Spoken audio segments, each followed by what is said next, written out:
ଆଜିର ରିଲ୍ ଷ୍ଟୁଡେଣ୍ଟମାନଙ୍କ ପାଇଁ ପିଲାମାନେ English is a language not the parameter of knowledge. ଭାଷା ଗୋଟେ ଭଲ କହିପାରୁନ ବ୍ୟସ୍ତ ନାହିଁ, ଶିଖ, ଯେତିକି ଦରକାର ଶିଖ, ବଟ୍ ନଲେଜ ଗେନ୍ କର। ଏମିତି ନୁହେଁ ଯେ ଯେଉଁମାନେ ଇଂଲିଶ ଭଲ କହିପାରୁନାହାନ୍ତି ସେମାନେ ବହୁତ ହାଇଟ୍କୁ ଯାଇନାହାନ୍ତି, ବହୁତ ହାଇଟ୍କୁ ଯାଇଛନ୍ତି। ଇଂଲିଶ ଭଲ କହିପାର, ଯଦି ହଉନି ଶିଖିପାର, ସେଥିପାଇଁ ମନ ଦୁଃଖ କରନି। It's not knowledge. ବେଳେବେଳେ ଆମେ ଡିମୋରାଲାଇଜ ହେଇଯାଉ। ପିଲାଙ୍କ କଥା କହୁଛି, ଇଂଲିଶ ଭଲ କହିପାରୁନି, ଫ୍ଲୁଏନ୍ସି ନାହିଁ, ମାଇଣ୍ଡକୁ ହଠାତ୍ ଆସୁନି କେଉଁ ୱାର୍ଡ କହିବି।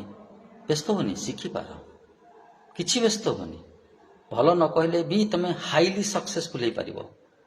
But it's essential. ଶିଖ, କିଛି ଶିଖ, କହିବାକୁ ଚେଷ୍ଟା କର, ମିରର ଆଗରେ କହିବାକୁ ଚେଷ୍ଟା କର, ନିଜ ବିଷୟରେ କହିବାକୁ ଚେଷ୍ଟା କର।